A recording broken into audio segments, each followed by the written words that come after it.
What's good, YouTube? It's your main man, AB the Hero, back again with another video. And in today's video, we got something that we've been waiting on for a long time. Two things. We did that 10K mark, that's quick. But then we got Shannon, Sharpe, and your boy Skip Bayless. Finally giving my dog LaMelo some light and all of that good stuff. And I will say that we have not watched it yet, so we're going to be reacting to this thing just how, you know what I'm saying, just straight up reaction. No, none of that fake stuff. Let's go.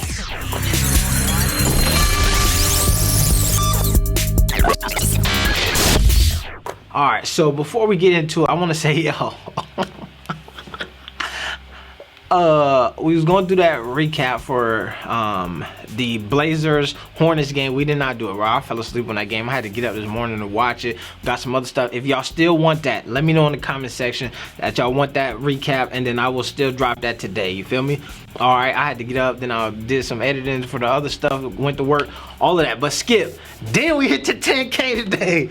Yeah, thank y'all. I appreciate that. Y'all boy been subbing for the channel, and here goes something for y'all cool, subscribing, all that stuff, and you get to watch. It's going on, the thing is going to creep up, and let's just see. Let's see, watch.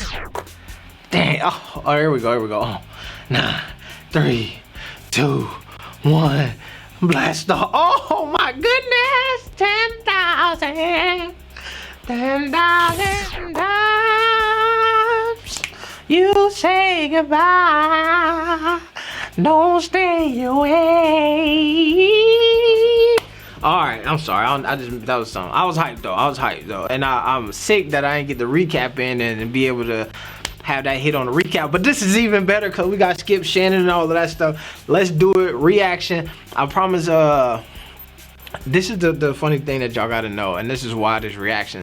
This is how I really watch TV. If you watch TV with me, you hate it because I'll be pausing and talking over it the whole time. So let's go. That's just a heads up that I'm probably gonna pause this 37 times. So and let's get it. 30 better than Lonzo. Oh, let me go.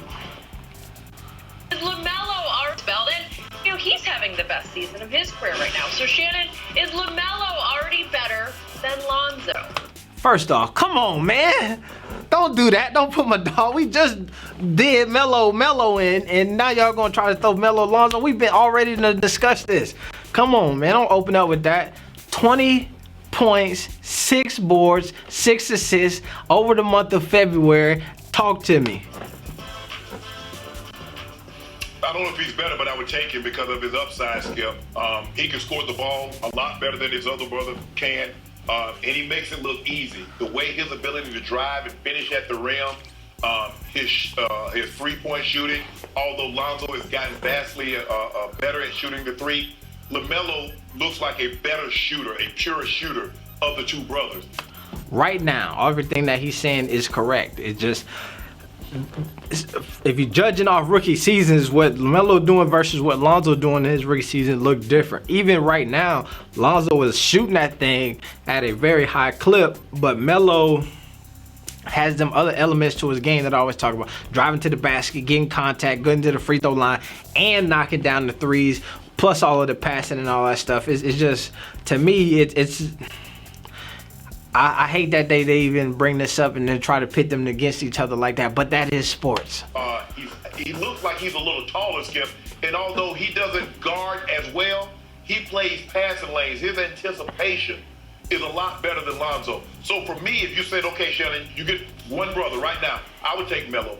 I would take Melo right now because I believe with his upside, Skip, since he's been inserted into the starting line. Who would y'all take? Drop that in the comments. If you had to pick one right now, if you got 10 games coming up, and you need to get W's, and you need on your team, who would you pick for, let's say you got $1 million on the line? He's averaging 20 points a game, so he's going to be a starter for the very foreseeable future. And would I be surprised? Which is one thing that I said. When he moved into the starting lineup, I jumped on here and I made a video and I said, he's never not going to be a starter again.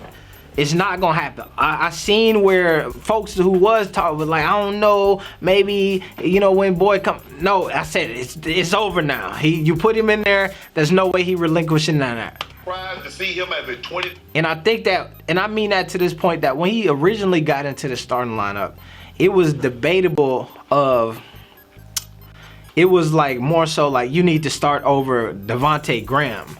I think he solidified himself right now, where it's like, it don't matter if Devontae, Terry, whatever, you over both of them dudes right now in the starting lineup. That's where he at now.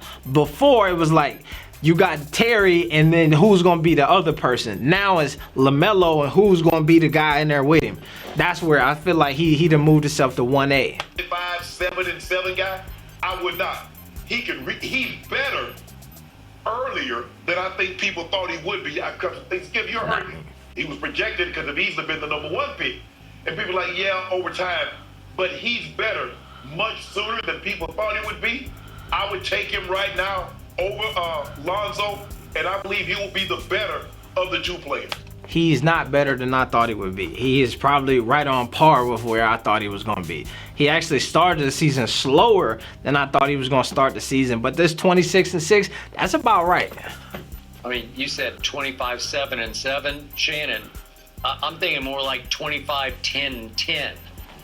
I mean, this kid He might could, Skip. This kid is gifted beyond gifted. And I got to credit our man LeVar Ball.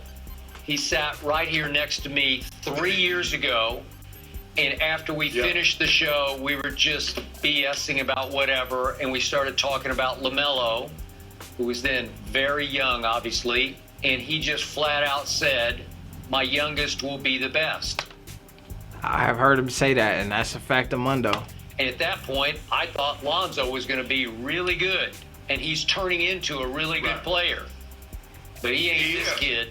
Shannon, since Charlotte had to elevate LaMelo into the starting lineup, look at these numbers. He's played 14 games as a starter in Charlotte. He's 21, 6, and 7, and he's 19 years old. He's doing it effortlessly with a smile on his face, like he's almost toying with the game.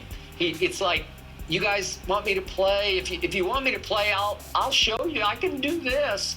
And look what he's doing. He's making. Thank you, Shannon. Well, you sound like me, Skip. Skip, you sound like me. Come on, man. Keep going, man. I don't even have nothing to say. His threes since he became a starter, and 86% of his free throws. He's a little better shooter than Alonzo, who is completely fixed. His name is not Alonzo. His shot.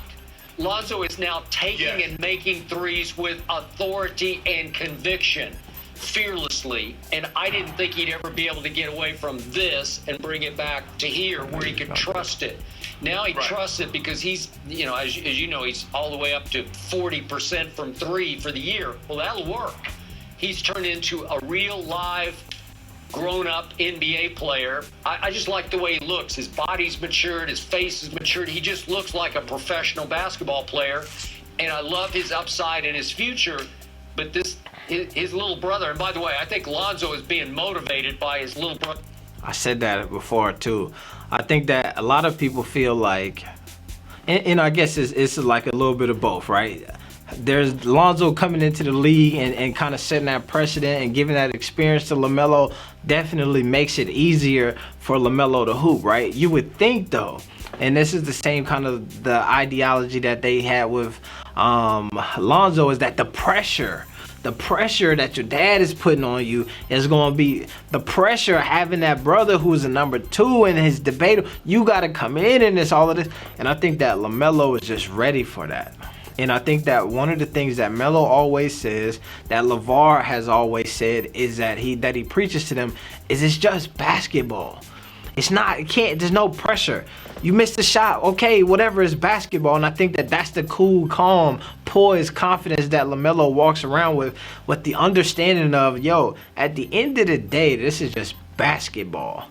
And I'm going to just throw that thing up, and if it go in, it go in. If it don't, it's still just basketball. And I think that when you have that calm and that cool, it goes in more than other folks because you're not even really that worried about it. Brother success. I think they're starting to compete with each other long distance, and you know how that would feel with your big brother competing. You competing against him.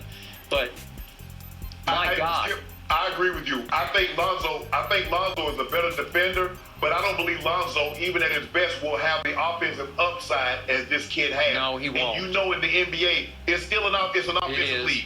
They opened the court up. They've done away with the hand checking, the hard fouls, and so they want to see people put the ball in the basket. And I don't know if Lonzo can put the ball in the basket like his baby brother can. No. So with that being said, I'm going to take Melo upside at 19, like you said, Skip, he's 19. 19. 19. This is also the conversation I'll be having about the Halliburton. Halliburton 21. 19 to 21. That's a jump right there now. So just keep that in mind. When LaMelo is, if it's close right now with 19-year-old LaMelo, 21-year-old LaMelo is going to be on another level. And Shannon, I thought Lonzo's strongest attribute in his rookie year was his ability to shut you down on defense, because he's about 6'6", he's long, and he's savvy and nasty on defense. But this year under Stan Van, he just, I don't know, it's an afterthought. It's like he's quitting on defense. And meanwhile, his little brother, who I thought was playing little to no defense early on, I looked down last night, he's fourth in the NBA in deflections, to your point about just having that gift of seeing it and disrupting it before you throw it, that sort of Ed Reed gift, if you will. He's also eighth in the league in loose balls recovered. Well, that means he's playing his tail off on defense.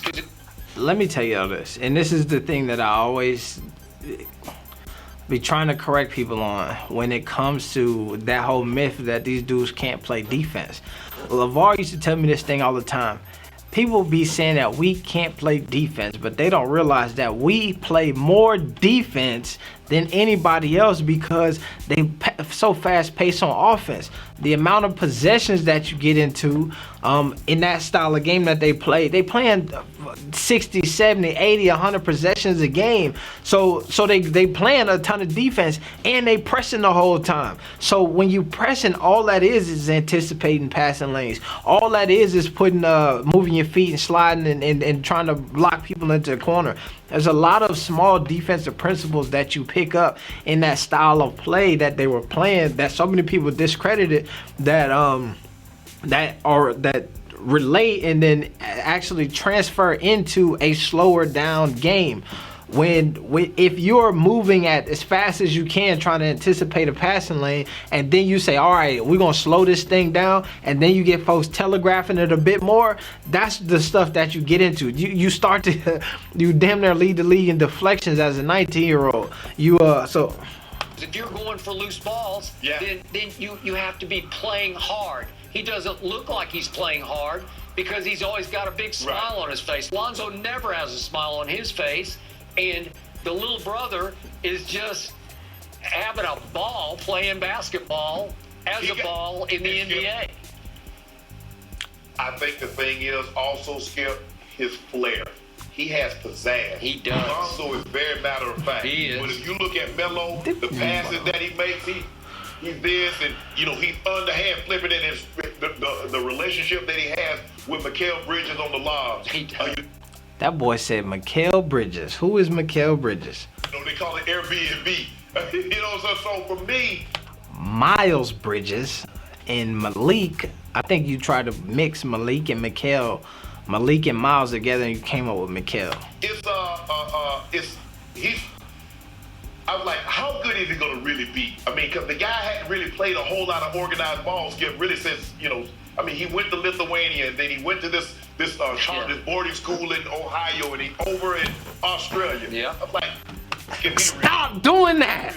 He's going to be an all-star. Stop doing that. Stop skipping over the JB. Come on, man. He was hooping. Bro, let me give y'all facts, the Mundos, okay? Yes, he went to Lithuania. You know what I'm saying? Came back, JBA. Played against some solid talent over there now. Now, I will say that, was it a league full of NBA talent? Maybe not.